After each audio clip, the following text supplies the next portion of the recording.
Uh, yeah. So first of all of you who have chosen to take this workshop, I'd like to start with saying that you made a very bold decision because most people uh, cannot make up their mind to become an entrepreneur. And being an entrepreneur is becoming an entrepreneur is not a easy choice to make. And though as cool as it sounds right outside, we all know how challenging it is. And I presume all of you are the first time entrepreneurs, right? Or want to be entrepreneurs in this group. Can we just make it little interactive? Just show me that you are still awake and looking into the screen. Give me a thumbs up or something.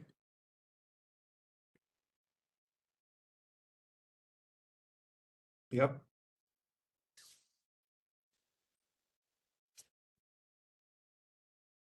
Uh, okay. So Jay Kumar raised their hand. Okay. I'll go with that as speaking for everybody in the group. Uh, and one thing I just wanted to understand, or rather, I missed out on that part, is uh, all of you are student entrepreneurs. You want to start a venture. So I understand that you don't have an existing venture. Is that how it is? Or some of you have already got started? So you can also use chat room to communicate. So what I'll do is that I'll start with the flow of what's the business model canvas, and also start with, go with the flow on the business model. I may even discuss some specific cases or stories. You want any of those things to be uh, contextualized to your venture or the sector that you're in. You could ask and bring it up, and we could probably discuss it in that context. So, having said that, uh, uh, we'll just get started with this. Any of you have tried putting a business model canvas previously? When you got into this cohort, or if you've been part of any of it, there is something else I want to set the context with.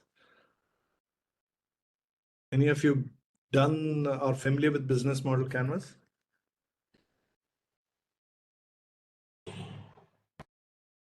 Okay. And so or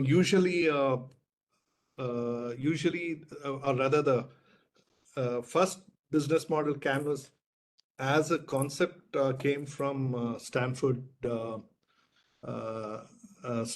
University, Stanford Innovation Cell, and most people use pretty much the same template.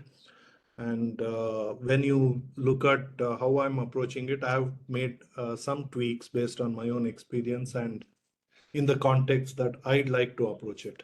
So, uh, so if you think you're familiar, and if you see that something is not aligning, and if you need more explanation on that, so please feel free to ask me once again on that. So we've already got delayed, so I'm sorry for the delay. Today has been a little busy day. So essentially, what we are going to try to understand is how do we approach our business, and most important thing is we need to have a plan. And most times, or pretty much all the time, we as entrepreneurs have everything in our head. We have a plan, right? That's how we start. And there may be different motivations for starting our business. Some may want to become famous, some may want to make lots of money, some may want to do a lot of good, some may want to make both, do good as well as make money. Some may want to make money as well as get famous. There'll be multiple reasons and motivations one may have. And here in this business model, what I like to present is that I like to present an approach where there is a sense of continuity, because uh, how I approach business is business like a living being, right? It's an organic being. So So even though you choose to exit, right, you choose to sell the business, it is only possible if there can be a sense of continuity to that business. So even if you want to monetize the business itself and look at exiting it, there needs to have a longevity to it so that somebody else sees it as valuable, or there is a value proposition that they see it beyond your time, and only then they will put the money on the table for you to walk out. So even if you choose to exit, the business needs to have a continuity plan. And that is what we refer to as being sustainable. And the reference to distributed, I'll explain in the course of time. So,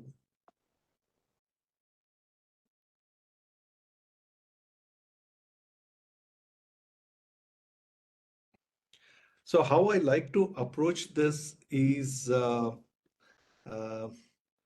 I would actually do the same thing even if you were to do physical, is that I would like you to read up what's on the screen. And I would like you to come up with the questions that I can answer, because whatever the definitions I've captured here is trying to make it very simple. So I would like you to read it, raise your hand, and tell me what is it that you don't understand, and then I'll explain to you. Is that a fair expectation, so that we can make it uh, uh, more meaningful for both of us?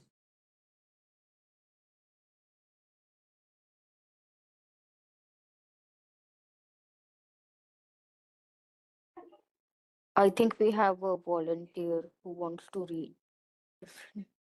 N- Sorry Sorry, if I mispronounce it. It's Nyan Yai. She raised Agnes, the. if I can call you as Agnes. Yeah, that's the second name I Anyone see. wants? So what I want you to do is that you read it. Okay, what is the business model canvas? I've given a simple explanation there, how it works, given there. Unlock your business potential, blah, blah, whatever. So what is it that you don't understand, so that I can actually go in that route, so that, see, the whole idea of the workshop is that if it is only about reading material, that I could just pass this on and they will share it with you, which I can actually do that. But uh, the whole thing is that if you want to come up with questions, you will probably get more out of me from my experiences and my observations. So that is where, whatever you don't understand or you want to contextualize, please use it.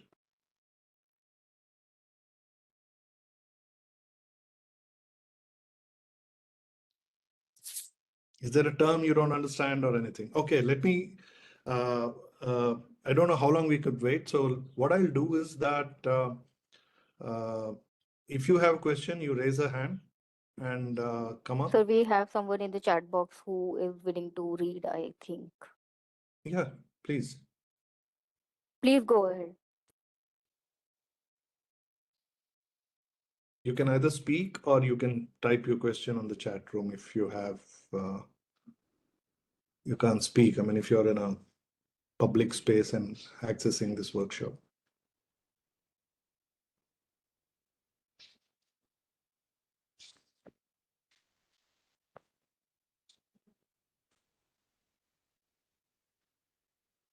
Sure, sure. Take your time.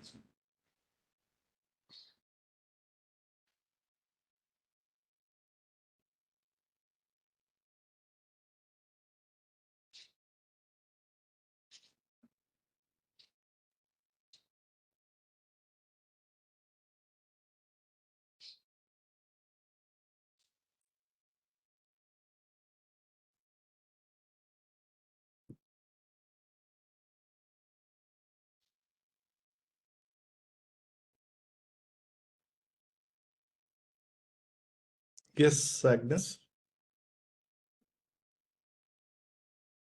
Okay, thank you, sir, for this opportunity. So, am I audible, sir? You're audible. Okay, sir, I would want you to explain more about the value proposition and the customer segment, I think customers and the finance, because I have ever Oh, looked through it oh, and okay. I don't, I Okay. just need to So understand. understood. Okay. So those things anyway, I'll be going little more detail going forward. So if those are the questions, then I'll just move forward because we'll anyway talk about it. And there, if you want more specific questions, we can take it up. All right? Okay. Hello, sir. Am I audible to you, sir? Very clear. Yes, Sir, basically, I'm having a small doubt. sure. So, what is the difference between a business model Canva and lean model Canva, sir? Okay. A lead model canvas is what uh, uh, like I have made some changes in this business model canvas where I propose to take it up, like I mentioned here. Uh, Here, right? I said that I want to for sustainable ventures. So when the lean business model proposition came from the Israeli folks, they tweaked the business model canvas, and they centered it a lot more on the uh, customer and revenue side, whereas I've not discounted any of those things in the business model canvas here, but what I propose to take it up here is in the stakeholder sense, and the difference between lean and the traditional business model canvas is just that it actually takes some of those things and puts them in the same box. While what I've tried to do here is that I'm further break them down into more boxes. And one significant difference is that the approach there is that competition is a box where you need to be uh, taking on like a war strategy, right? I mean, you need to protect yourself, you need to be wary of them. So what I propose is that as we go forward, we will also have to look at competition also as a collaborator. There are many businesses that actually work like that. Then, in some sense, there are competitors, but in some sense, they are also collaborators. So, how do you work in such an ecosystem? Because the world is moving more towards a collaborative ecosystem. So, that is why I thought there was a need to change it in that context. So, I know your question was only between lean and traditional business model, but I also thought I'll give you why I've made this change in this. Does that answer your question?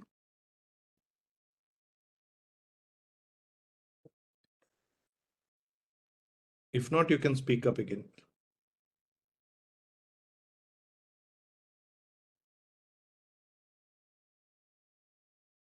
So Agnes had question. So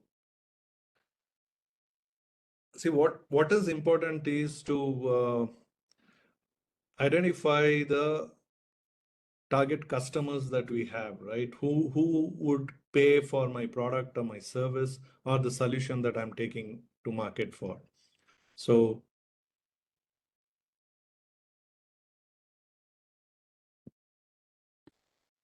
yeah, any questions, other you can just raise your hand or put it in the chat again.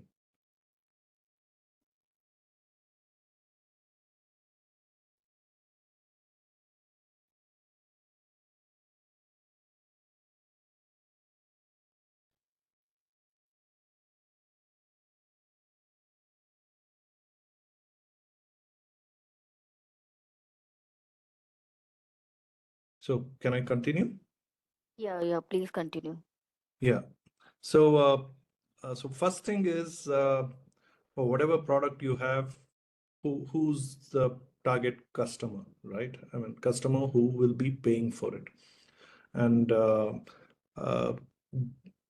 generally we start with a lot of assumptions. So it's very important that you try to narrow down your assumptions, break them down to identify many a times the user is different and the decision comes from somewhere else and somebody else will be paying for it.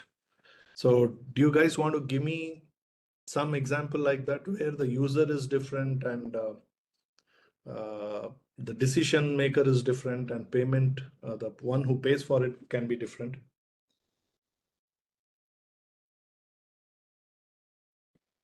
Any examples you can think of? I guess examples would be helpful, sir. So if you could.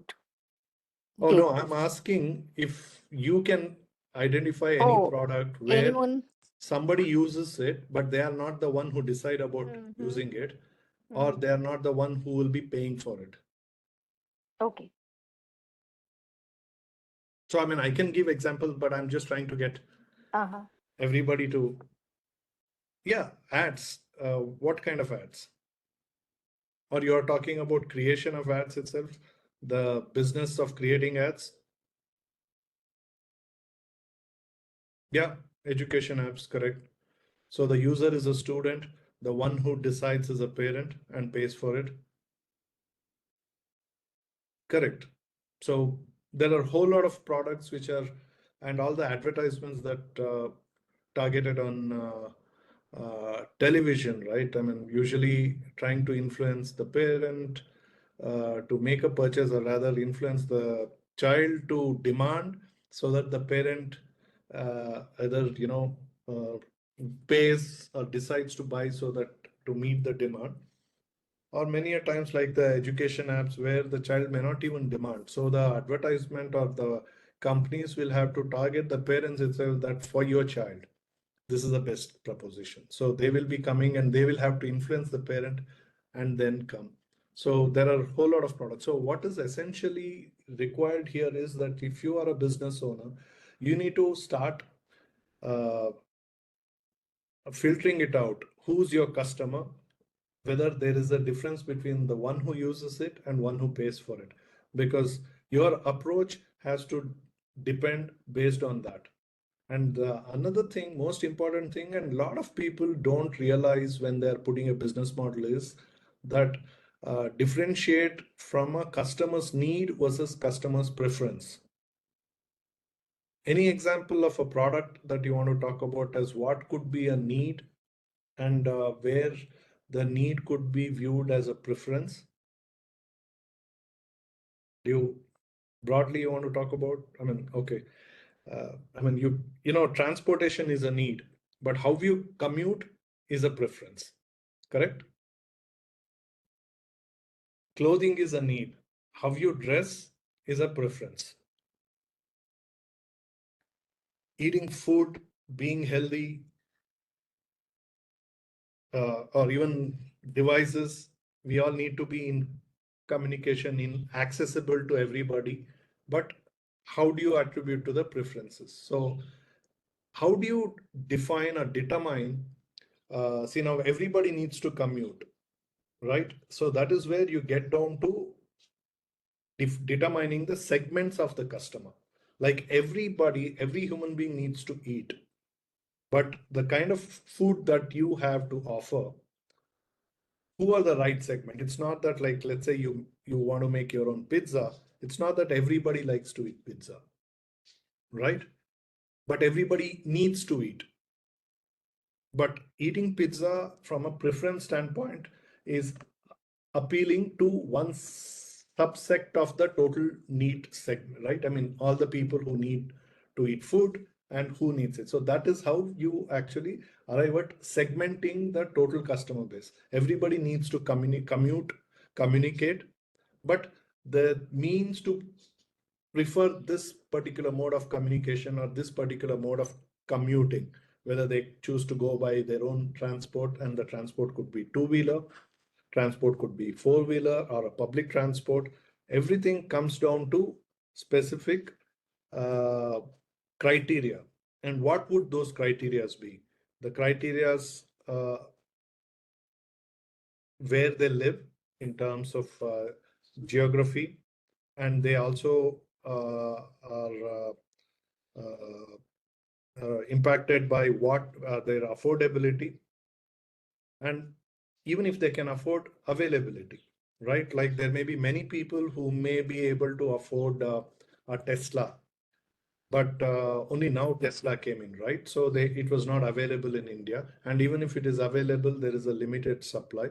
So essentially, when you do this segmenting exercise, you need to narrow down to which need that you are catering to, and what preference that they belong to from a segment point of view, and then what are the parameters that determine in profiling that particular customer that is right for your product, your solution, or your offerings would fit into from a preference point of view, right? They should be able to afford it, they should be able to have access to it, and it should also be legal and be compliant from using it. Like if you if you get into what's that? What's the drug that is legal in Canada, US, and many countries in Europe? In India, it is legally permitted only for medical use. But if you, for recreational use, it is legal in many other countries. But so one is, even if it is affordable, available, it should also be compliant from a legal standpoint. Are you able to understand what I'm talking about? Are you with me in this till now? Just a show of hands, yes. And or if you have any other doubt, yeah, I'll just take it as positive. So, so that is how you break down your segmenting exercise. So you got to define, and it is very specific to your own business, your own product, your own offerings. And then as you narrow it down, even if they can afford it, and it is legal for them to be able to consume it, right? Whether you want to say drive it, uh, there may be infrastructure required for it. Like let's say if it is a Tesla car, and are there sufficient charging points or access to charging points? You may have one at your house, but if you choose to drive to your workplace, wherever it is, do you have a charging point there? If you require to charge it, or what are the other things? Is the infrastructure sufficiently available in the city you live in? Right? Things like that. So you check on all those things. And then if it is not there, then you have to figure out what are the areas that you need to work towards. These are the places where you may have to collaborate with even your competition, right? And how do you arrive at putting together a proposition which becomes meaningful for even your competition to come in as a collaborator, because they need to be earning out of it, right? So on all these aspects, you also have to narrow down to the key traits and behaviors of that customer that will get them to sign up as your customer, right? Who will eventually decide to pay for it. In a Tesla's case, they pay in advance and wait for it. But in whatever the case, how do you create that? What are those behaviors that will make somebody pay and wait? Right? What are those parameters that could get? So, so I was talking to one of the edtech founders, and uh, they are they were saying that there are few customer segments profiles that readily fit into them. In South India, there are particular community where they are very keen on getting their children onto uh, IITs, and so it's very easy where at least very clear where those communities can be reached at.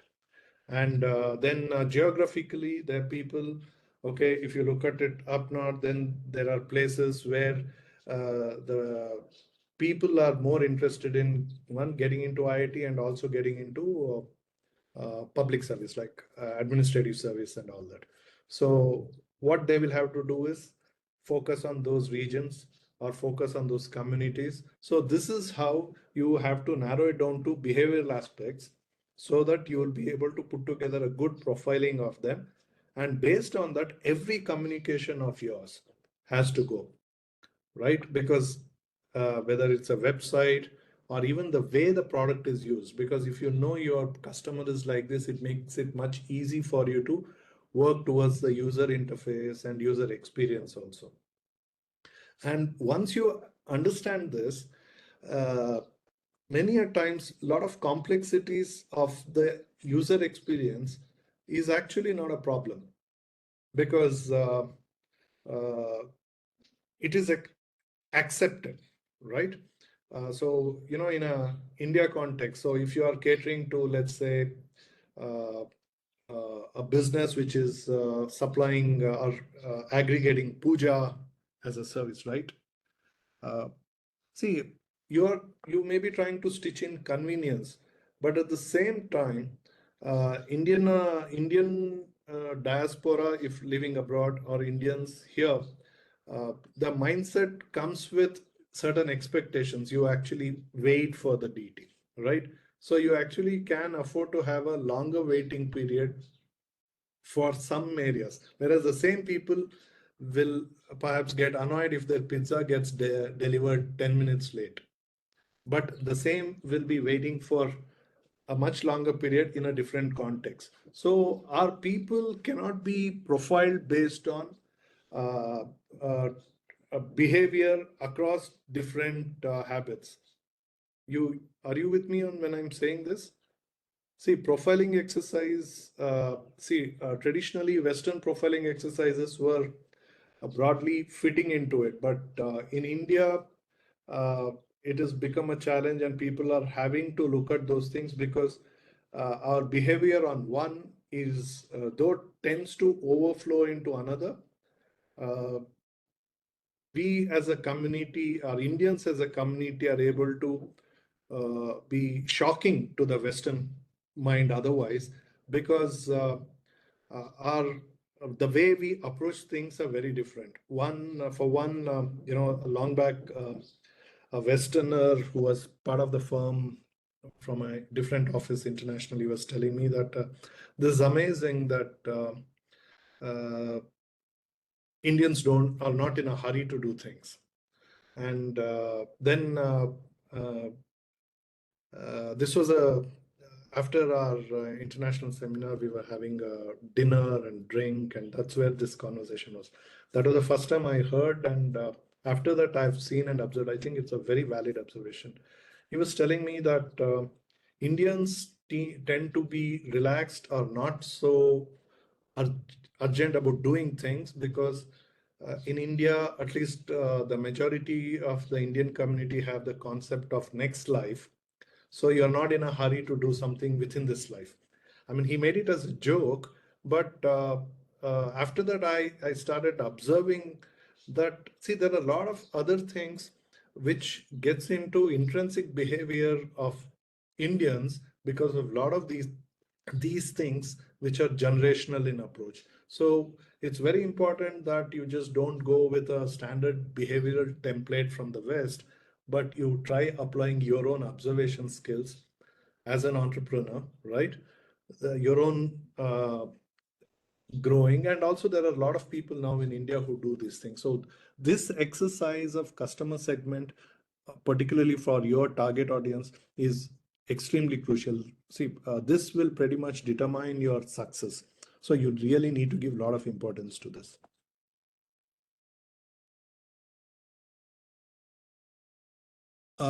So this was another question, right? Value proposition. So just read it and then I'll explain it.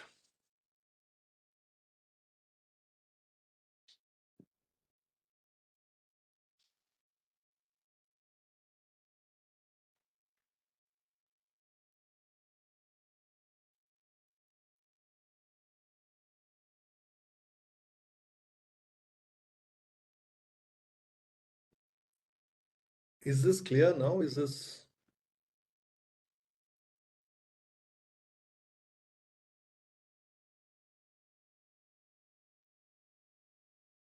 there any doubt in this?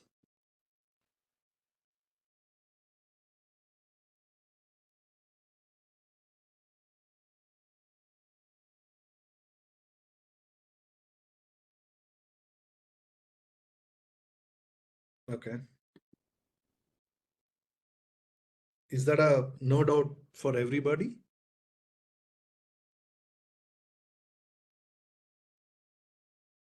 So I'll still try to dig a little more within this.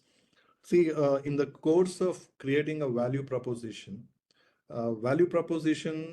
traditionally is looked at from a standpoint of what is it that they are getting from a customer and how different is it, right?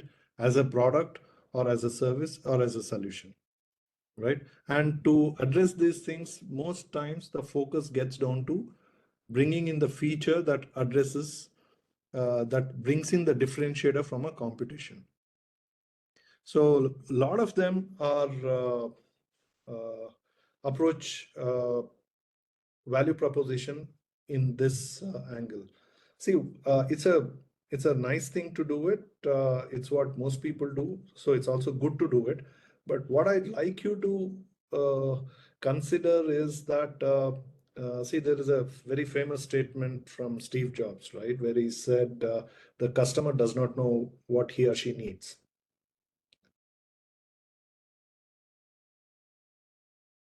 Uh, well, see, you need an USP, and okay, let me give you what differentiates value proposition. See, value proposition goes beyond sales proposition. So for selling, many a times you need that. See, most times the USP in many of the consumables, right? Fast-moving consumer goods. The best USP is that a simple discount offer, right? So that will, and a lot of these USPs are necessary at the point of sale. See, because that is a time where you are pitted against all your competitions, and one USP is that, okay, you're getting pretty much similar. Maybe there is a little difference of this, little difference of that, but you need to have that. So ideally, what you need is when you're trying to sell it to your customer, you always need a USP to close the deal. So deal closure is one part of it. Value proposition is you capture the mind space. Um, See, what happens with a value proposition is that I was just referring to Steve Jobs and Apple, right? See, Apple devices sell for a price lot more than Samsung devices. And why is that? Because what Apple offers is a value proposition, and value proposition is not in that particular model or the product, it is the whole ecosystem, right? And every time they come with a new product, there will have to be some specific USP pertaining to that product.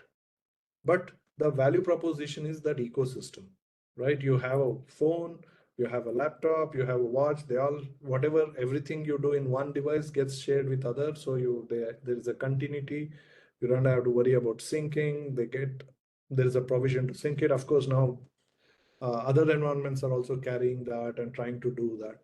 But how seamless can you make it? So the difference is value proposition is bigger than the USP, and USPs are very specific to the last mile decision making.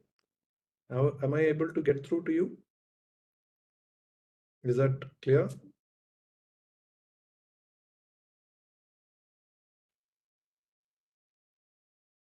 Yeah. So in the course of identifying one's differentiator, you will have to look at it. Sometimes it can be feature, but sometimes it can be uh, price. I mean, sometimes it can be what extra you give, right? I mean, it could be like 24/7, right? Percentage of customers would be far few late in the hour, but how far are you able to go with providing that differentiator? Or then within the products itself, what are the other differentiators can you offer? So there can be so many differentiators, but what you need to always ensure is that every differentiator that you want to uh, meet with, right? And most times, like I said earlier, that you will be trying to differentiate from another competitive service or offering. Many a times you will also be coming in with a proposition where the differentiator is not with a similar player. You may be coming in and you are offering to displace, right? You're replacing the existing service. Something like TV channel, traditional TV channel, who are they? When the cables were there, then the DTH came, then so the satellite TVs came, and then OTTs came. So every time you are changing the playground, right, it's technically disrupting the previous play. Then it's a different thing. But when you are playing within the same playground where the rules are same to everybody and even the uh, delivery mechanism is same, so you have to figure out what all will be sustainable differentiator, and differentiators hold good when the differentiator, if your competition has to also match up with the differentiator that you are proposing to the same customer and also get ahead of you, right? One is to match it up and two is to get ahead of you. What would be required, right? What would be the time gap? So every time you think up of a differentiator, that component makes it very, very critical. See now, there's a company that I'm working with. So there is something we do is retrofitting diesel buses to electric bus. So what you do is that when you're doing that, you need to have something called as you need obviously the technology to do it, and assuming that somebody else will also have the technology, what could be the differentiator? Both will run. Once it is made electric, you may you may run 2 kilometer more, I may run 2 kilometer less. Those kind of things are marginal, right? You can always claim the same. But one biggest differentiator from a point of getting to the market, go to market would become critical is that convertibility, as in, diesel bus, which is a yellow board, converts to green board. How long would it take? So if you have already a certified product, the moment you retrofit it, you already certified, so you're ready to go to market, and the competition does not have that. Then what would it take? They have the technology, what would it take? So it would take them about 6 months for one particular model to get with. So if you have 10 models and if they have two models, technically for them to match up with you would be 6 months may shrink to 4 months, because assuming that you have all the tech and you have the market access, you will also have money to push your way through. You would still be able to do three in a year versus so you will have a time to catch up with. So if you need to meet the same, catch up with this 10, you may need another 2.5 years. Even if you fast track it, at best you may be able to see. The thing is, it's not about you increasing the capacity, it is what the government agencies have. And there's also a waiting period. So, there are a lot of other things which influences on this, which is the compliance side, right? So you need to be looking at every aspect of it and see whether which side of the table are you in. Are you the one who's sitting on this side where you don't have and you will need 3 years? So what should you be doing to cover that? So you have to look at every aspect of it. Yeah, I would also want you to explain more about cost structure and revenue streams, because I have a challenge on this. Okay, I think we will cover that going forward, but if not, we'll take it up again. So one of the things we are how we approach in getting across to the customer segment, what are the channels that we can go with? So just read it up and then we'll talk again.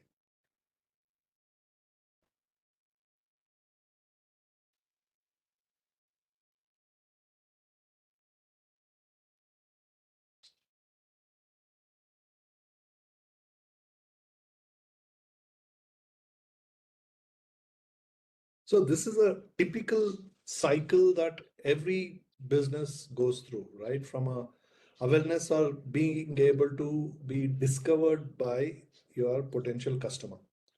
See, there are people who have made a very successful business out of facilitating discovery itself, right? So what does Netflix do? Netflix is a discovery platform. What does that mean? They help customers discover what content is available. Of course, they are now into production also, but they got started as a discovery platform. What does Swiggy do?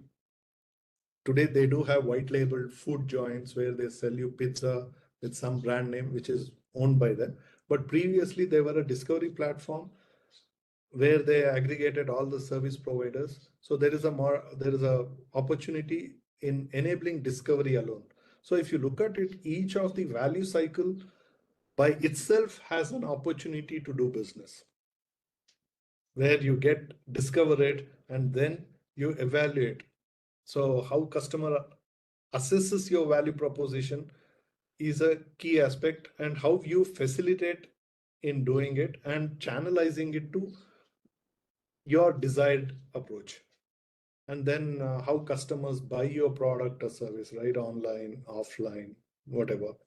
And then how they get delivered, whether they get delivered to the door or, in fact, Decathlon very successfully created this model where you buy online and go to the nearest store and pick it up yourself. So in the course, they started triggering transactions even at those places, and not only that, that facilitated them with a getting into high streets or expensive real estate with a smaller unit without having to invest big money. Initially, they came up with a huge warehouse kind of outlets outside the city and also online. But then online was feeding to the online businesses while it was taking away their own margins out. So the very smart thing they did was they retained the large outlets in the outsides of the cities, no matter which city you live in. And then they started having small pickup outlets with smaller stock base. And the stocks, what gets stocked in those small outlets were determined by what kind of products people are ordering from those regions. See how the data gets utilized, right? And so when they saw that this area there is sales of these things, they started stocking things associated with those alone, so that they extend it. So you book online, you go there to pick up, and you see something connected to it and right there across the counter. So you're not just picking up, you're also adding to the buy. So, when you do a deep dive into each aspects of the cycle of closure, then which is very important, no matter what product you sell, then you will be able to drive each of them. And also it helps you address the customer service right at that point rather than taking up a huge call center. Uh, so it's important that they were setting it up inside stores while people were actually looking at shutting down inside stores, right? Where food joints were going like a dark store, cloud kitchen, no customer fronting. They were actually coming in and setting up a customer fronting. So it was going against the traditional perception of how the market behaves, how the customer behaves. But why were they going against the traditional behavior? Because they were actually looking at the customer behavior, and they were not looking at, it was not a cost, it was actually more profit for them. It was more profitable for them. So it's very important that you look around, see, try to understand the best practice from others, but the most of it will come from you understanding your own customer better and their needs and their preferences better. And if you try to solve their needs, their preferences more effectively, and if you are able to sustain it, one, and two, be able to generate higher profits for yourselves, you've done that. Any questions here? Can I move forward? Sure, please go ahead.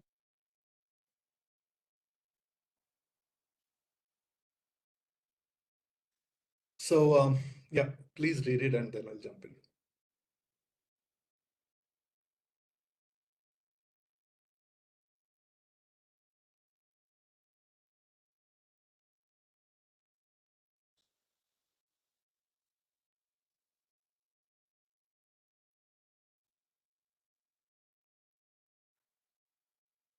Okay.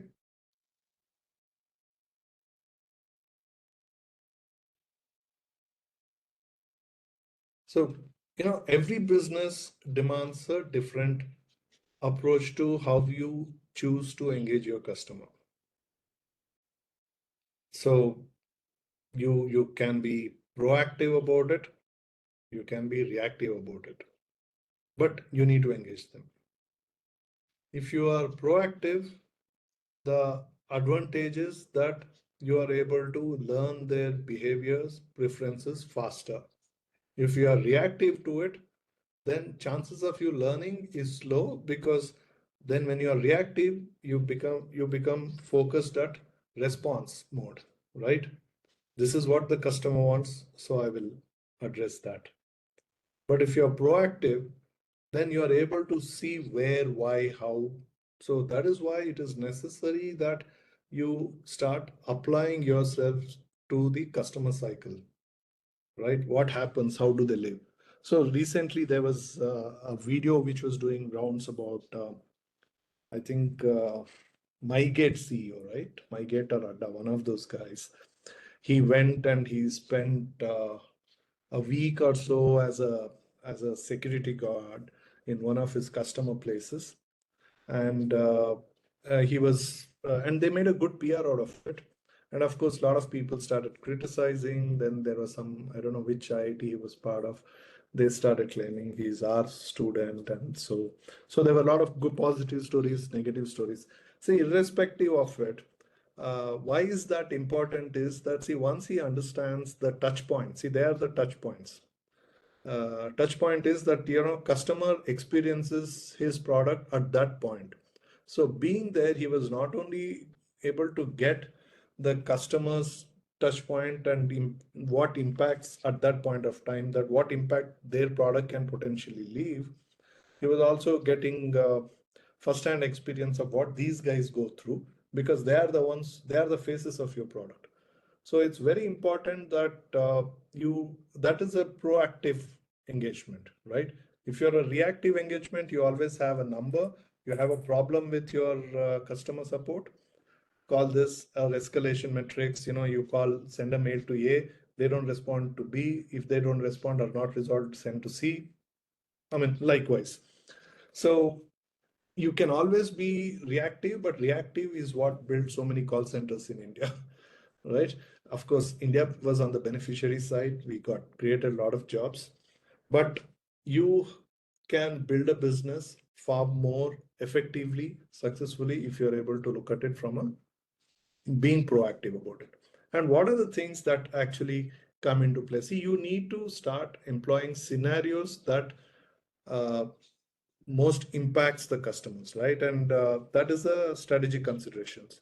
You need to look at what pricing strategy you're employing, and you need to have the best defense for it as Y. Your X, is the X greater than Y, which is a competition, or greater than Z, which is the total spend they used to take in getting that need met. May not be through the similar, it may be a new thing, right? But they had X, Y spend, and now they are spending the different Y with you to meet the same need. But is that Y and that previous Y, what is the delta? Then there is a Z pricing, which is discounted, but then you need to have a proposition explanation even for your own stakeholders as why are you discounting so much, and what will you be achieving if you are offering a discount, right? You need to look at it, and also whether is it something that works as a strategic differentiator. Will it not get your competition also to reduce the price? And if they do, how will you manage? So you need to look at your pricing strategy from various angles. One, can you afford it, right? If you are pricing something, are you making unit economic sense? So let me just digress a bit here. Zomato IPO happened. Zomato was valued huge, right? And there were multiple articles. One famous article which a lot of people attributed to is an economist from IIT Madras who actually thrashed Zomato, saying it's not a sustainable business at all, and this whole IPO is a con game, and consumers, investors will stand to lose. This is not a sustainable business, blah, blah, blah, blah, blah. And what happened to it is that stock market, Zomato lost out big time in stock market. And in fact, I wrote to that professor and also to Hindu who published that news. Incidentally, Zomato guys didn't react as much as they should have probably, or I don't know if there is other legal implications on them to be reacting to such aspects. But essentially what happened is they didn't, their stock market took a huge beating. So I used to talk to a lot of my friends that their fundamentals are good. Most importantly, what I was looking at is that there was a unit economics there. They were making profit at a unit sale. See, that is fundamental. So if you are pricing something, even if you are offering a discount or whatever you are additionally throwing in, end of that sale at a unit level, what level of profit are you making? You need to be clear about it. The reason I'm telling you this story, let me quickly conclude it. Just to prove a point that it is not a bad buy at all, it's a very, there's a huge opportunity for this business. I bought some stocks there. It gave nearly 400% increase. See, this is not a stock advisory talk here. I'm just giving you, you need to have unit economics right. And if your unit economics is right, believe me, it did work extremely well for them. Today, of course, he's gotten into other businesses also. He got into, he acquired, and even when he did acquisition of that, there was a lot of criticism on that. There was some other kind of communication also that his acquisition had some personal connection. So immaterial of it, your pricing strategy needs to be conscious of it, cognizance of your own strengths, your own supply chain, and also competition, and your own runway as how long can you sustain it. And you need to also anticipate all possible scenarios that you could hold on to and defend your strategy with. So that is why it's very important. In fact, that alone can be a full workshop. But these are the aspects you need to be very cognizant to, and you need to consider. Likewise with the revenue model. So when we talk about revenue model, I think we have some more looking at what kind of revenue model, revenues and all that. So hopefully we'll get deeper into it. If not, we can, I mean, if you need me to dig more on that, we'll come back on that. And why am I saying monetization method and revenue model separately? See, there are many times you actually don't necessarily stitch it into revenues because that is a transactional mode, right? You're offering X and you're getting Y for it. But monetization method can have various aspects to it where you offer X, you get paid in Y, but then there is Z plus options, opportunities that you can further extend it into. And sometimes a compliance may force you into it. Like let's say EV vehicles, right? Now, if you have a battery, uh, government is making a rule that you supply a battery, you are responsible for the end of life also.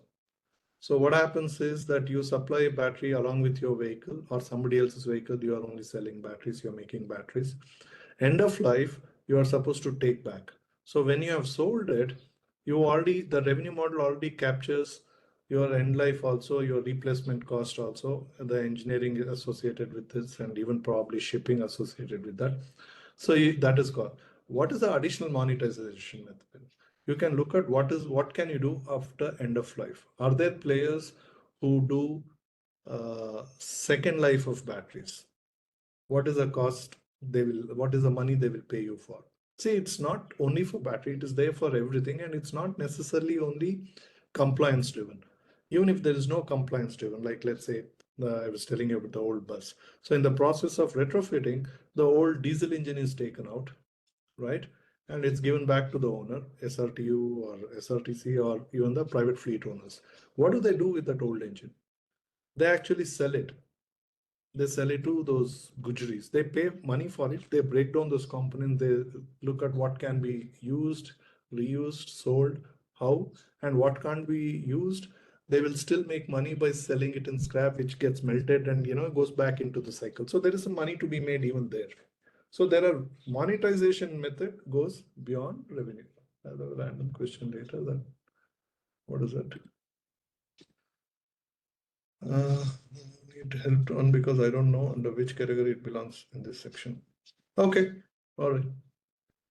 Yeah, lastly, customer segment alignment. Yeah, so we talked about the customer segment as a first aspect, right? So you need to be looking at aligning specifically to that narrow segment that you break down into, right? Which meets need, which meets preferences, and Also, from where you come, right? From your cost standpoints and your revenue model, your pricing strategy. So it's both ways. There is one customer need, customer preference. Then you have your product with your cost points, and you narrow it down and meet at certain point. So both may be whatever 1 kilometer each, but your meeting point will come down to 1 meter. So you need to be aligning that. That is where you succeed. So it is not just matching to the customer, it's just matching to what is your cost point. You may have to even work on your cost points, your supply chain, if it is expensive, if the competition is coming in, unless you keep, you're able to demonstrate a differentiator even there.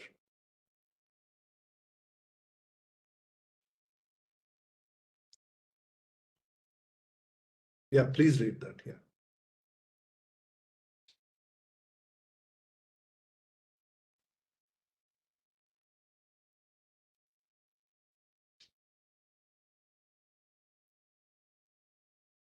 So the revenue models are fairly simple, right? I mean, you've come across all of this.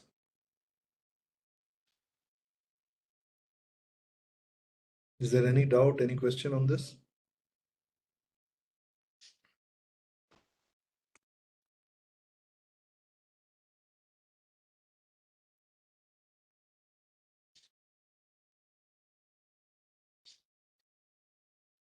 Any questions?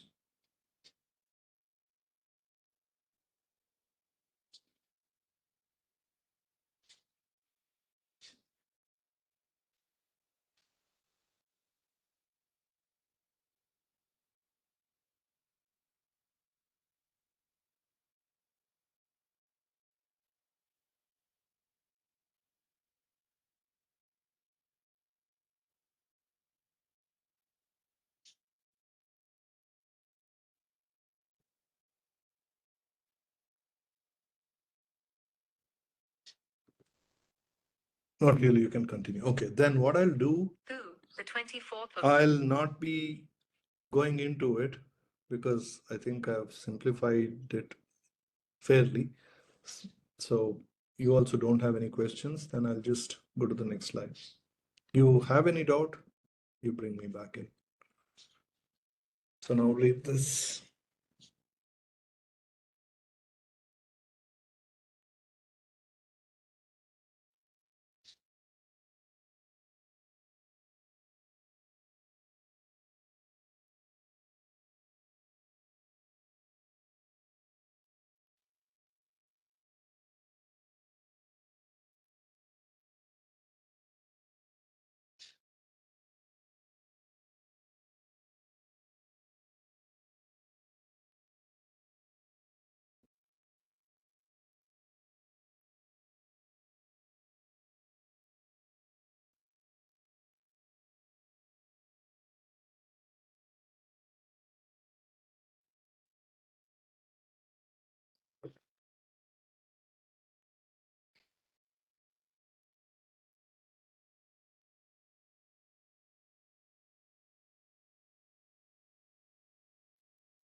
See, only thing I would like to add, what is not mentioned on the financials, would be tokens. See, tokenization is a very effective way. I didn't mention it here because for the same reasons, right? In India, we still don't have any clarity on tokens.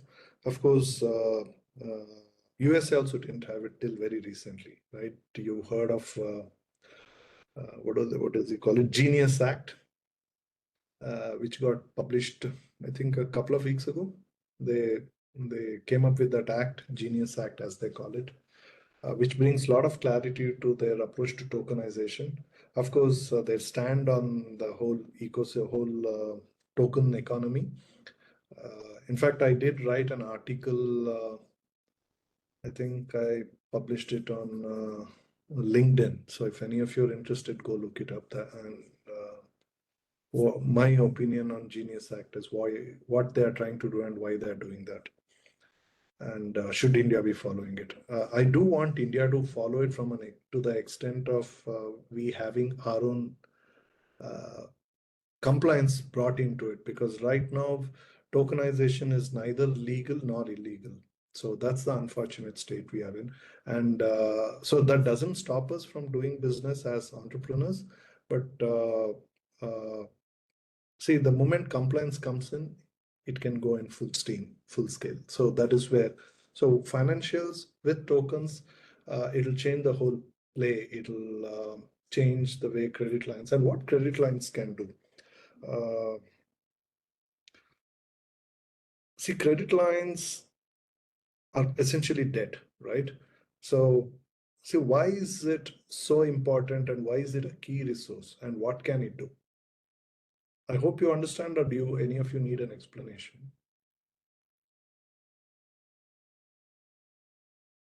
Anybody has any doubts on any of this? I mean, if you understood everything, I'll just move to the next slide. So that probably we could have more Q&A later on. Everybody? No questions, I know, but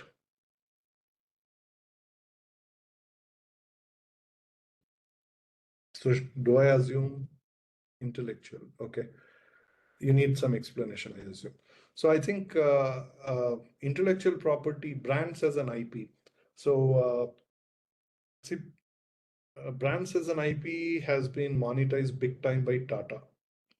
So Tata Sons owns the Tata brand. So every Tata Group company, I think nearly 100 companies, they pay a royalty separately to even use Tata, to mention Tata there. Right? Whereas someone like Starbucks in India is a joint venture of Tata. But Starbucks as a brand is much bigger, at least from a perception standpoint, that they are not using Tata Starbucks in India. Right? So I assume that they are not paying royalty for Tata because they are not using it. Whereas Tata Motors, for their consumer cars, India business, I mean, not just India business, their Tata branded vehicles are there. They pay. Whereas Tata Motors, though, is a holding company for Jaguar, Jaguar does not say Tata Jaguar, or Land Rover does not say Tata Land Rover. They both are also owned by Tata Motors, which in turn is owned by Tata Group. So this is where the Jaguar IP has a better value proposition for the customer segment that they cater to. So you need to use your discretion where you use brand IP, brand as an IP, right? So this is a example which gives you a better understanding of it. Likewise, on the patents, patents are generally what is everybody understands, right? You have a patent and you need to be paying for it every time you use that, or you many a times it's just not about paying for it. In fact, 90% of the IPs don't generate revenue, 95% of IPs. But why is it that every company still go and file patents? So patent is used like an ammunition, like a security tool, right? From stopping others doing it. So it's not necessarily that you always earn out of it. You also use it to stop others from doing it so that they don't become your competition, or by stopping them from adding something to it, which can potentially become a feature similar to yours, you have built the differentiator, right? So this is how patents either earns directly by you licensing it, or you don't license it, but you just stop others from doing it. Patent also works in another thing by not filing it. You know, Volvo became such a preferred brand, and there was a sense of safety goes with Volvo. Why? Because they came up with the seat belt. And as a company, they decided that it should be an open patent, which meant that every car, every vehicle should have a seat belt because it saves life. And they didn't want to block others from using it. Neither did they want to monetize at the cost of safety of an individual. So this put up Volvo in the people's mind at a very high level. So, you can use patents to build a much larger positioning for your brand, or use it as a brand, or monetize it by licensing. Okay. And so copyrights is like patent. You use it, you stop somebody else from using it. And in the same way, right, use it and you monetize it. But of course, even in the copyright, there is something called common CC, right? Common rights. So where you can just quote and use it. So that is very popular, particularly in the digital segment. So depending on what line of work or business you are, and you can choose to use it, and what you do and how you do it can be contributing to building a bigger perception of yours. But again, if people don't know it, right? Like if you don't know that it was Volvo which did it and which made it, then Volvo is obviously not getting the benefit of it. So many a times, uh, it's like uh, it's like you want to be known giving something to somebody, to the rest of them, so that they regard that you are the one who gave it. So it's a subtle thing. Some people are open about it. Some people find it disgraceful, but it's a choice. But from a business standpoint, it's okay. It's not that you're doing a charity and you're doing it in public. And lastly, on the partnerships can be intellectual, because if you are able to secure an exclusive partnership, then that exclusivity blocks anybody else from getting access to that, which effectively works like an IP. So the same thing, what I spoke about till now. So other than that, any other doubt, or we're good to go to the next slide? Or I hope my explanations have given you clarity on that. Just yes, no, yes. So move forward.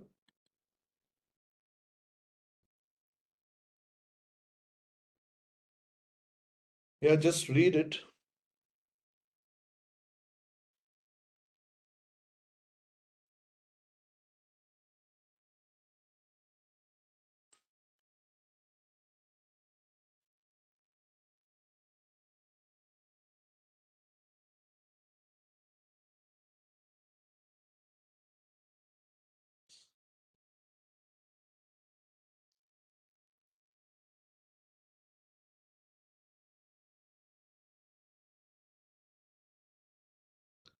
So it's very important that you map out your activities in the course of your business, and map out your dependencies also. Because if you don't have clarity of all the touch points, clarity to all the touch points and your dependencies at each of those things, then you will run into problem. So it's very important that you do this exercise. And also, if you are catering to multiple customer segments, then you need to do a similar thing for each customer segment.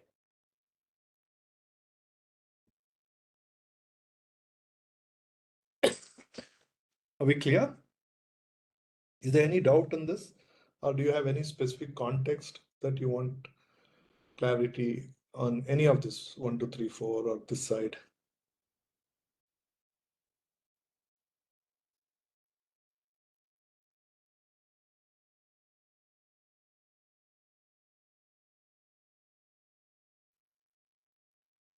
So I'll move forward then.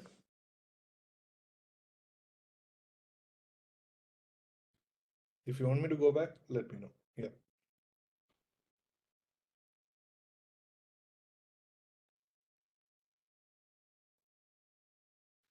Oh, sorry, I made a typo there. It's not co-petition, it's competition. So I missed a name and put another O there. So I'll correct it later. For now, please bear with me on that.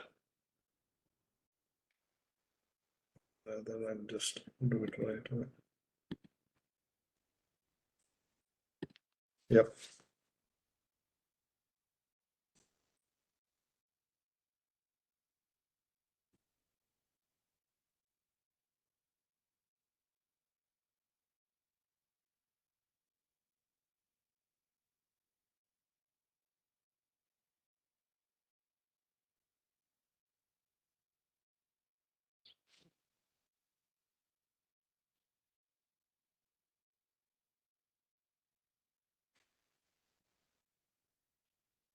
Is this clear? Anybody has any doubt or any of it, or you need little explanation on any of the points?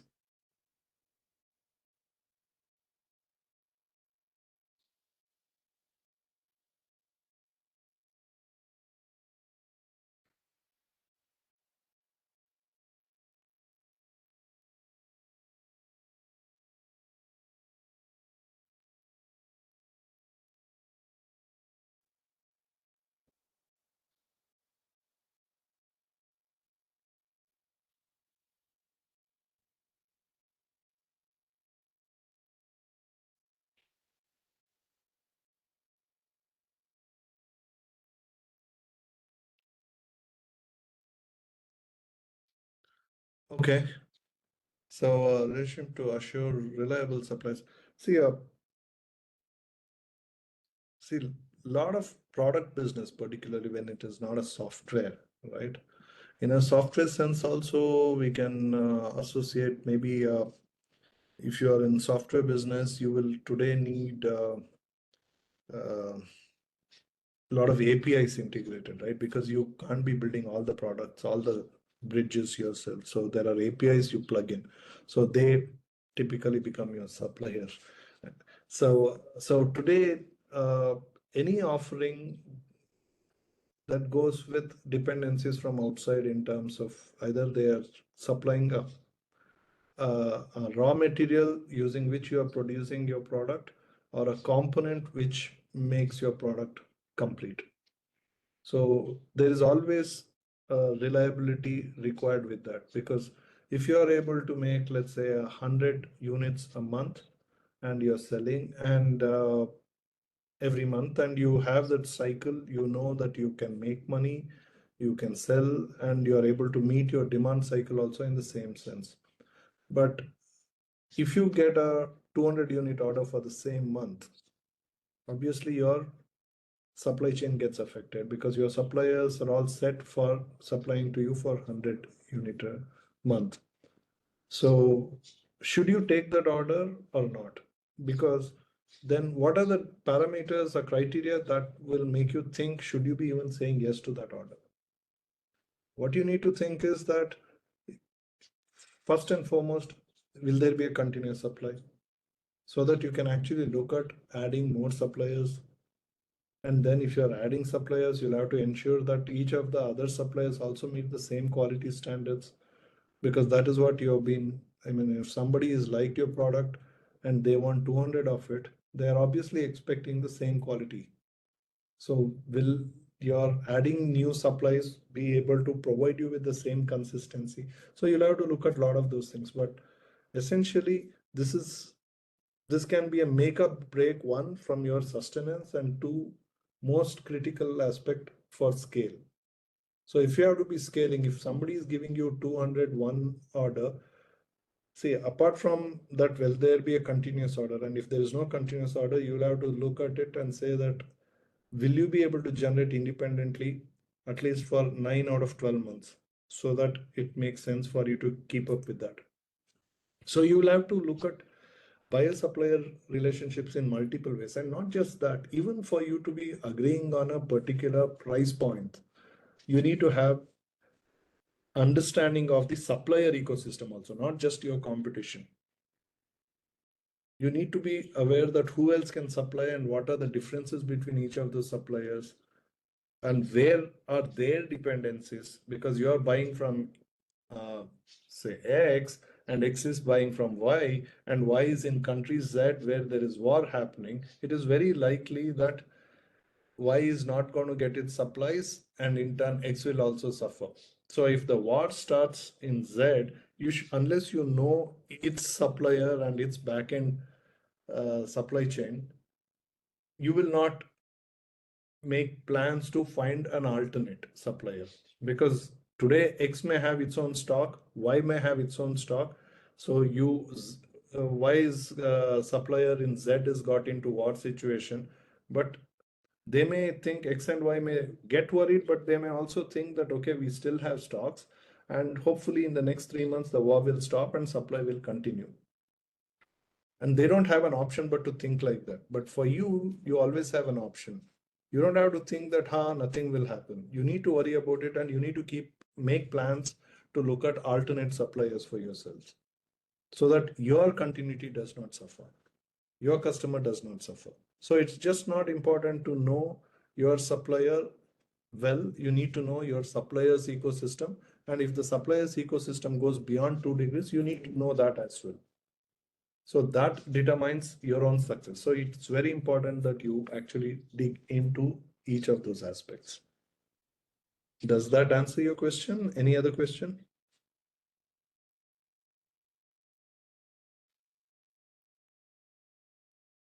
No other question. I just move to next point. If you have a question, we can revisit.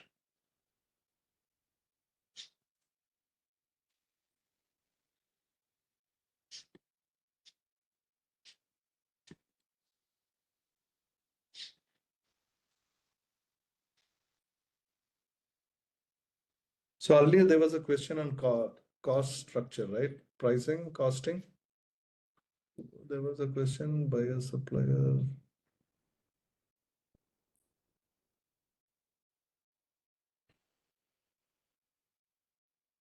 Cost structure and revenue streams, right? At 4:59, Agnes had asked. We talked about revenue streams. I hope it kind of addressed your thing, but in the cost structure, you look at it now, and if you have any specific questions, please ask.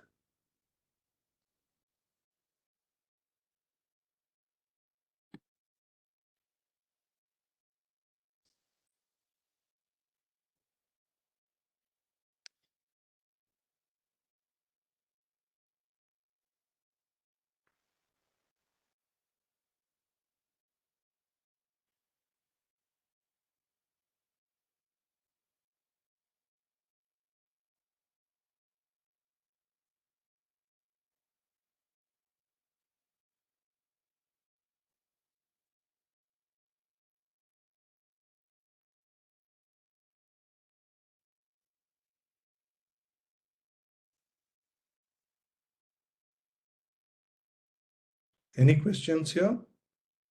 Or it's all clear, or do you need me to explain something, anything?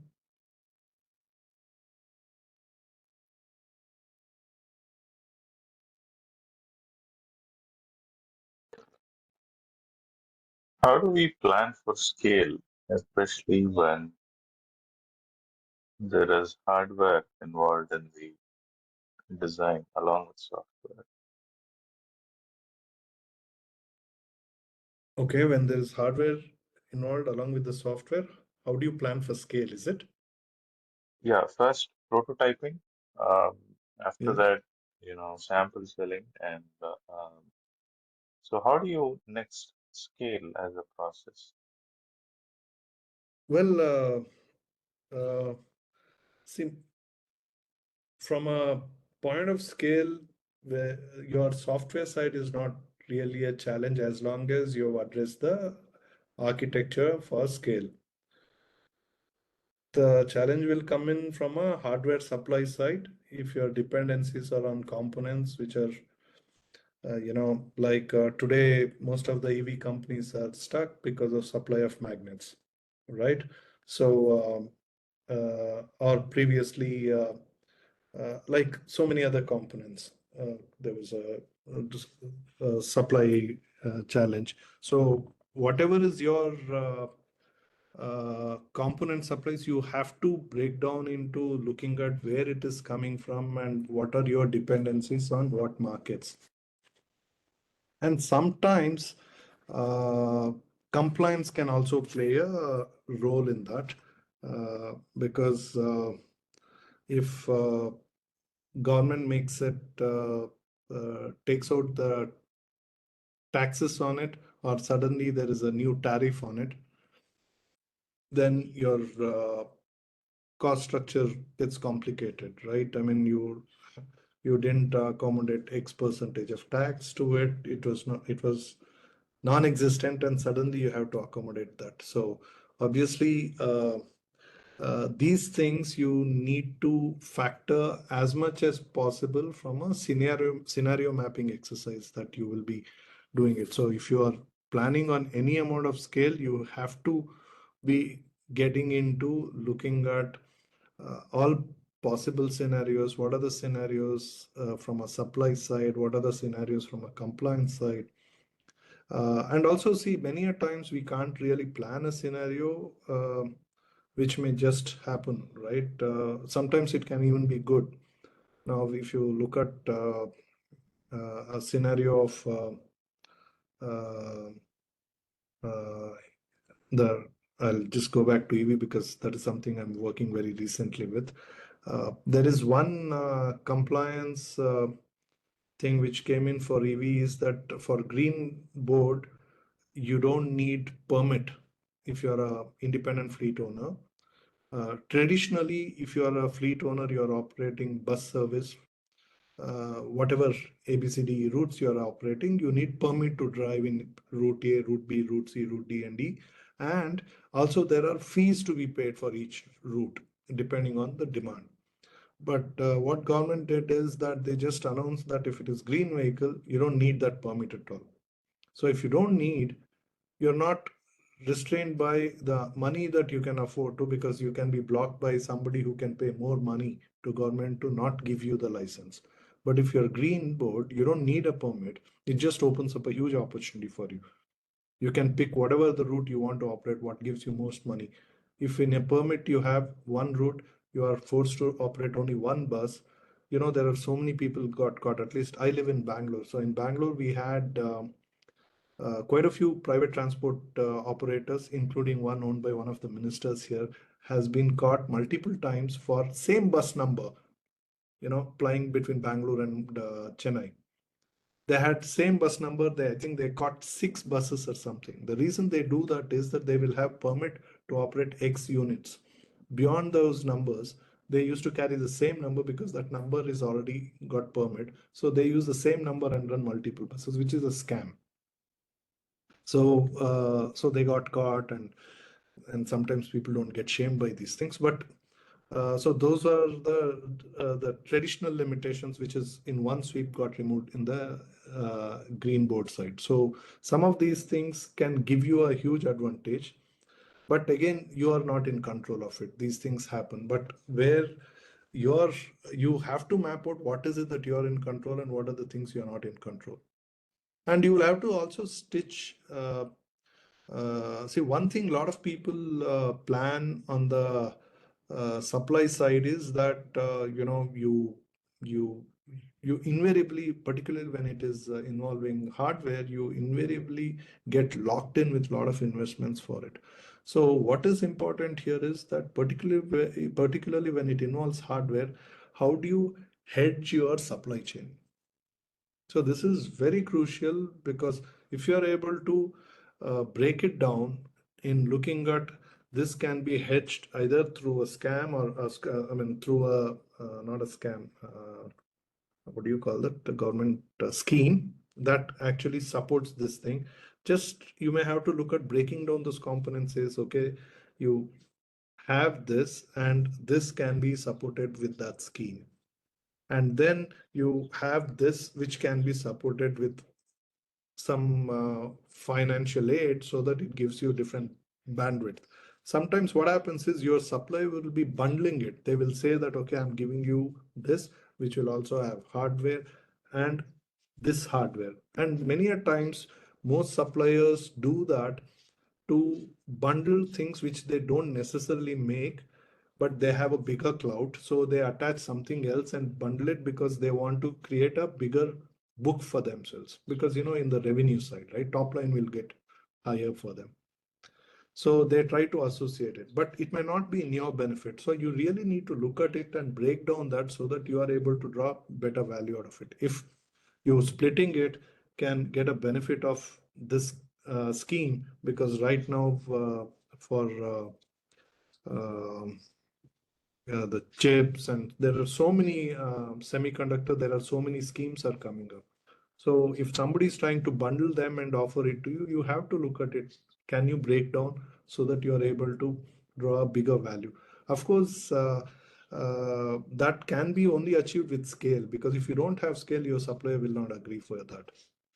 So you need to be able to project a scale at least, and then break down saying that I will still be able to make up for your top line with this volume. So allow it to break down so that I also get this benefit. And then you can basically take the, widen the uh, net, which can potentially be a safety net. Does that answer your question? Okay. Yes, thank you. Yeah. Anything else? No, no, thank you. Sure. Anybody else? Any other? May you please just talk about it? What each of them is it? Agnes? Sorry, 1 second. Yeah. You'd like me to talk about each of those things, is it?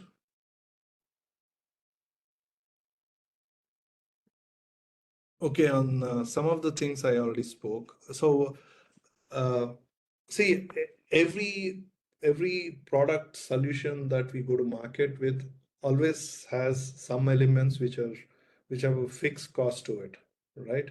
And some of the fixed costs are one time, some of the fixed costs are repetitive. So you need to again break down what is a one-time fixed cost, right? If you have to set up a facility, that is a one-time.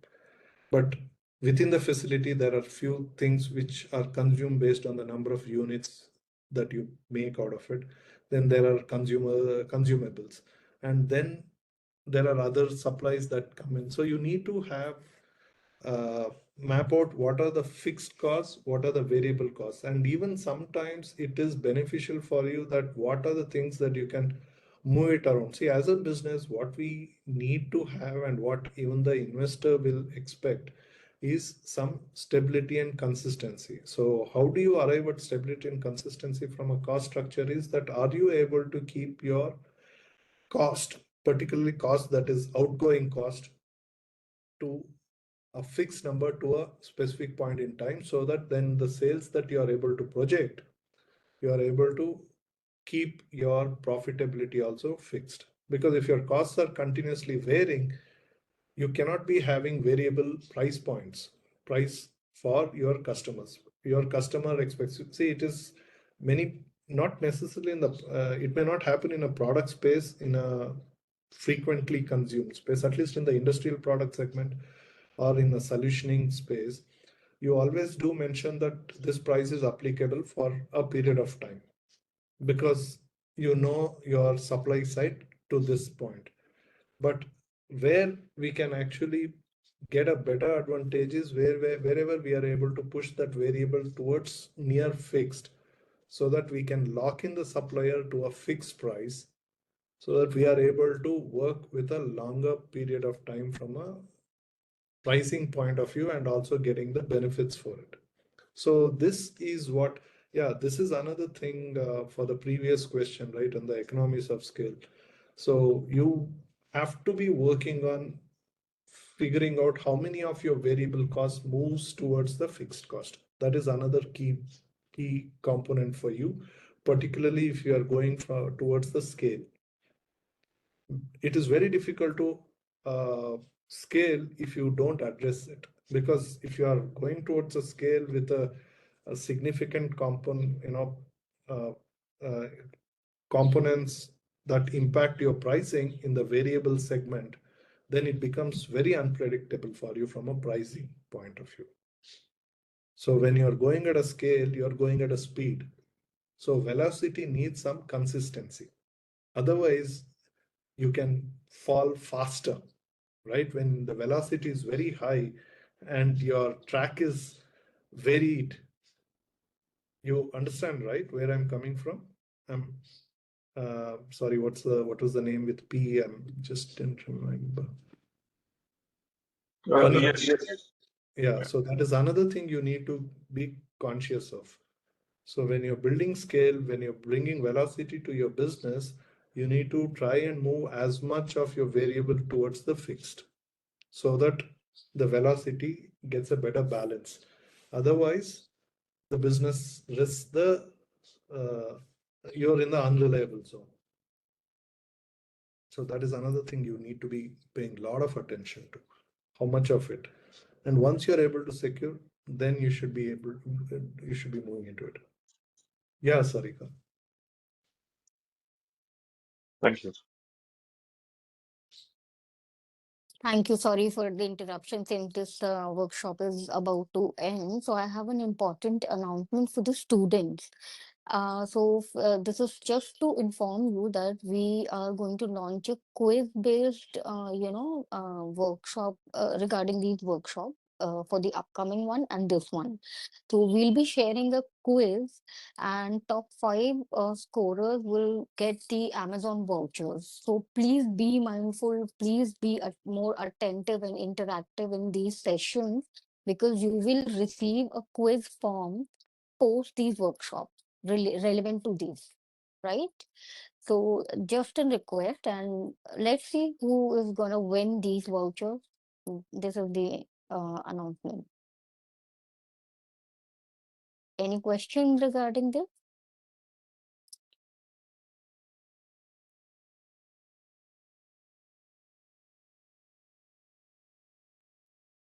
All right, please continue. Yeah. So yeah, I guess I addressed that, and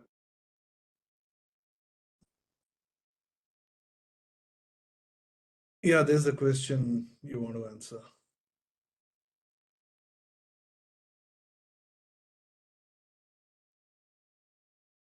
So we'll share form post both workshop will completed because since these questions are relevant to this, we'll keep you informed about this form.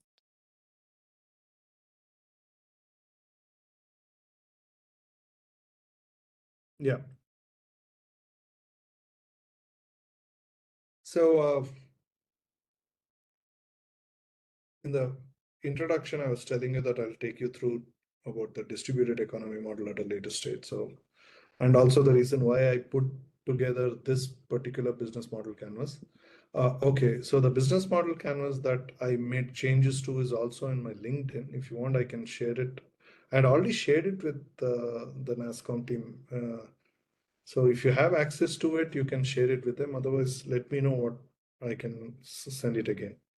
So coming back here, see the essence of a distributed economy model is that the traditional model are fairly transactional in engagement, and the idea of distributed economy model is to ensure that there is a better value that gets created and better value that gets shared with everybody. See, it does not mean it is a socialistic approach, right? That if we sell a product at 100 rupees and there are 10 stakeholders and everybody gets equal, that's not the proposition.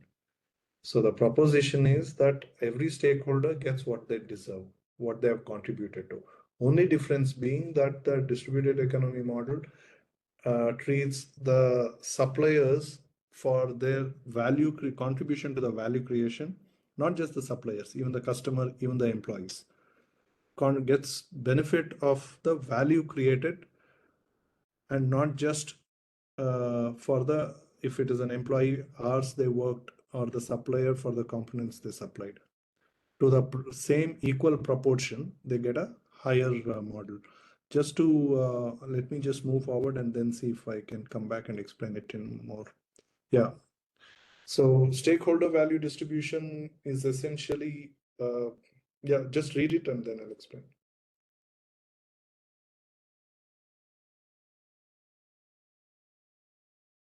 So I was telling pretty much around the same thing. So what happens here is that the scenario of stock options, right? As a early stage company, we tend to issue ESOPs to the employees who come in early because they're also taking in risks of joining a company which is not already established. That is where ESOPs come in, right? Employee stock options I'm referring to. And then also stocks, which goes to early set. And as a founder, you tend to give to whatever value. And I was looking at a company, Infosys, some years ago. Infosys had given stocks, and many of you may have heard of stories where the stocks were given to the drivers of the founders' cars or the peons who worked in their office. Peons or office boy or the housekeeping today terminology. So they also got stocks, and many of them became millionaires in rupees. And today, and all this happened when the Infosys was valued less than $1 billion, somewhere around 800 million. And last year, sometime I was looking at it, it was valued at around 90 billion. I don't know today, I don't know what's the value. And they had about 8,000 employees who were getting stocks and stock options from the company. And the employees were nearly 3 lakh plus 3.5 lakhs nearly. And just to put the whole thing in perspective, nearly 10 to 15